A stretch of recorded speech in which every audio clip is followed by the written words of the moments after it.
And speaking of shows, we're here at Diagon Alley, and you are the mastermind behind some of the wonderful entertainment with the tales that were told in J.K. Rowling's book. Now you've brought, what, 2 of those or 3 of the tales to life? In Tales of Beedle the Bard, we have 2 different experiences. 2, yes. In one of our show experiences, we have The Fountain of Fair Fortune, which is a lesser-known tale, but it is her favorite. And then we've also got the Tale of 3 Brothers, which everybody knows from Deathly Hallows Part 1. Excellent, and now I understand there's like puppetry, there's like a lot of production. It's not just the storytelling, but there's like a real production value behind this. Yeah, one of the wonderful things about the show is that we partnered with Michael Curry Designs to come up with the puppets that we are going to be using in the show. And for us, it was a unique experience to not only partner with Warner Brothers and recreate the puppets that you saw in 7.1, but also to create brand new puppets that are based off of J.K.'s illustrations inside the Tale of Beedle the Bard. So this is really bringing that element to the movie, but you're actually bringing some of that original for those who are the purists that really love the books. Which is a wonderful thing to be able to create something for the rabid fan base that loves this saga so much. As a rabid fan myself, it was such a wonderful thing to be able to dive into those stories and in the book itself and then pick it apart and find out which ones were going to be more accessible on stage and also which ones were going to be more fun to tell. And how did you kind of, like, was there a reason for those 2, like an element that did kind of stand out to you that would be like, hey, yep, this is what we have to have here in Diagon Alley? Well, 3 Brothers is by far and away the most widely known tale. But for Fountain, I found a couple of different aspects of it charming in the fact that one of the main threads throughout the entire Harry Potter series is it's never the individual that has the strongest magic that wins, necessarily.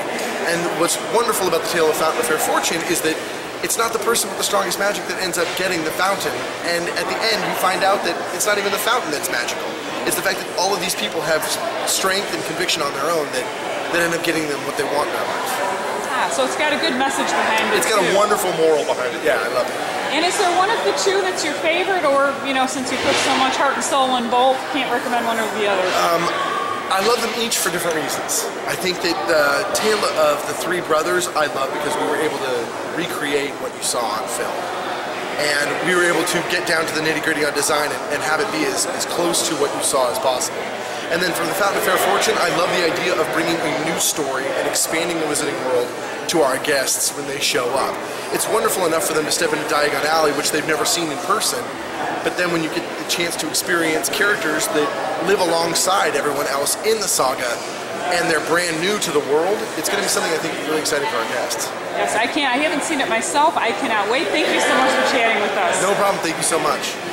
Has reached a river too treacherous to pass, but being learned in the magical arts, they simply waved their wands and made a bridge.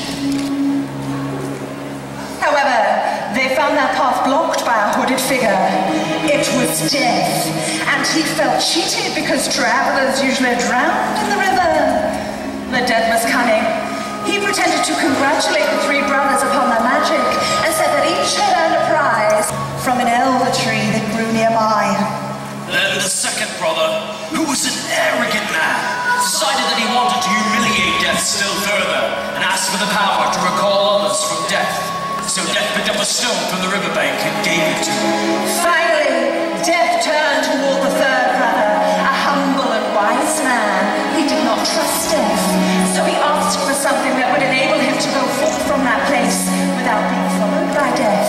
And Death, most unwillingly, handed over his own cloak of invisibility.